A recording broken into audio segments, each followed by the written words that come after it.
एक गरीब आदमी था। एक दिन वह राजा के पास गया और बोला, महाराज, मैं आपसे कर्ज मांगने आया हूँ। कृपा कर आप मुझे 5,000 रुपये दें। मैं 5 वर्ष के अंदर आपके रुपए वापस कर दूंगा।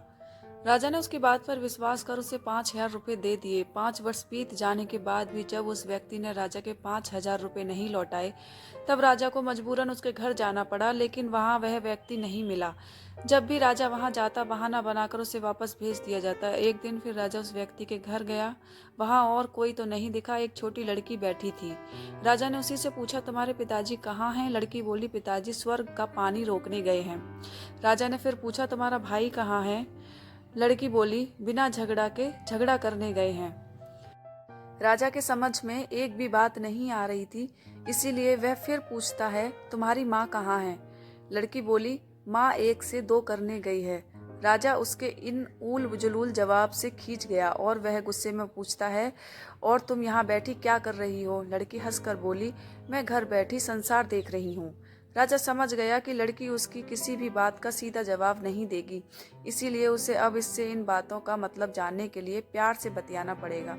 राजा ने चेहरे पर प्यार से मुस्कान लाकर पूछा, बेटी, तुमने जो अभी अभी मेरे सवालों के जवाब दिए, उनका मतलब क्या है? मैं तुम्हारी एक भी बात का मतलब नहीं समझ सका। तुम मुझे सीधे सीधे उनका मतलब समझाओ। लड़की ने भी मुस्कुराकर पूछा, अगर मैं सभी बातों का मतलब समझा दूं तो आप मुझे क्या देंगे? राजा के मन में सारी बातों को जानने की तीव्र उत्कंठा थी। वह बोला, जो मांगोगी वही दूंगा। तब लड़की बोली, आप मेरे पिताजी का सारा कर्ज माफ कर देंगे तो मैं आपको सारी बातों का अर्थ बता दूंगी। राजा ने कहा, ठीक है, मैं तुम्हारे पिताजी का सारा कर्ज माफ कर दूंगा। अब तो सारी बातों का अर्थ समझा दो। लड़की बोली, महाराज, आज मैं आपको सारी बातों का अर्थ नहीं समझा सकती। कृपा कर आप कल आएं, कल मैं जरूर बता दूंगी। राजा अगले दिन फिर उस व्यक्ति के घर गया। आज वहां सभी लोग मौजूद थे, वह आदमी, उसकी पत्नी, बेटा और उसकी बेटी भी। राजा को देखते ही लड़की पूछी, महाराज, आपको अपना वचन याद है ना? राजा बोला, हाँ, मुझे याद है। तुम अगर सारी बातों का अर्थ बता दो तो मैं तुम्हारे पिताजी का सारा कर्ज माफ कर दूंगा। लड़की बोली, सबसे पहले मैंने यह कहा था कि पिताजी स्वर्ग का पानी रोकने गए हैं। इसका मतलब था कि वर्षा हो रही थी और हमारे घर की छत से पानी टपक रहा था। पिताजी पानी रोकने के लिए छत को छा बना रहे थे। यानी वर्षा का पानी आसमान से ही गिरता है और हम लोग तो यही मानते हैं कि आसमान में ही स्वर्ग है। बस पहली बात का अर्थ यही है। दूसरी बात मैंने कही थी कि भैया बिना झगड़ा के झगड़ा करने गए हैं। इसका मतलब था कि वे रेंगनी के कांटे को काटने गए थे। अगर कोई भी रेंगनी के कांटे को काटेगा तो उसके शरीर में जहां तहां कांटा गड़ ही जाएगा। यानी झगड़ा नहीं करने पर भी झगड़ा होगा और शरीर पर खरोंचें आएंगी। राजा उसकी बातों से सहमत हो गया। वह मन ही मन उसकी चतुराई की प्रशंसा करने लगा। उसने उत्सुकता के साथ पूछा, और तीसरी और चौथी बात का मतलब बेटी? लड़की बोली, महाराज, तीसरी बात मैंने कही थी कि माँ 1 से 2 करने गई है। इसका मतलब था कि माँ अरहर दाल को पीसने यानी उसे 1 का 2 करने गई है। अगर साबुत दाल को पीसा जाए तो 1 दाना का 2 भाग हो जाता है, यानी यही था कि 1 का 2 करना।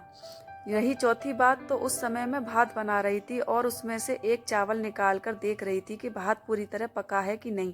इसका मतलब है कि मैं एक चावल देखकर ही जान जाती कि पूरा चावल पका है कि नहीं। अर्थात चावल के संसार को मैं घर बैठी देख रही थी। यह कहकर लड़की चुप हो गई। राजा सारी बातों का अर्थ जान चुका था। उसे लड़की की बुद्धिमानी भरी बातों ने आश्चर्य में डाल दिया था। फिर राजा ने कहा, बेटी, तुम तो बहुत चतुर हो, पर एक बात समझ में नहीं आई कि यह सारी बातें तो तुम मुझे कल भी बता सकती थी, फिर तुमने मुझे आज क्यों बुलाया? लड़की हंसकर बोली, मैं तो बता ही चुकी हूँ कि कल जब आप आए थे तो मैं भात बना रही थी। अगर मैं आपको अपनी बातों का मतलब समझाने लगती तो भात गीला हो जाता या जल जाता, तो माँ मुझे जरूर पीटती। फिर घर में कल कोई भी नहीं था। अगर मैं इनको बताती कि आपने कर्ज माफ कर दिया है तो ये मेरी बातों का विश्वास नहीं करते। आज स्वयं आपके मुंह से सुनकर कि आपने कर्ज माफ कर दिया है, हाँ, इन्हें इसका विश्वास हो जाएगा, वही खुशी भी होगी।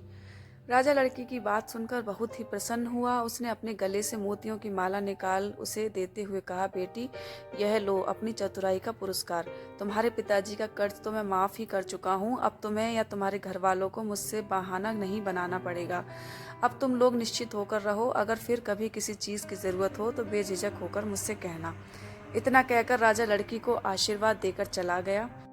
लड़की के परिवार वालों ने उसे खुशी से गले लगा लिया।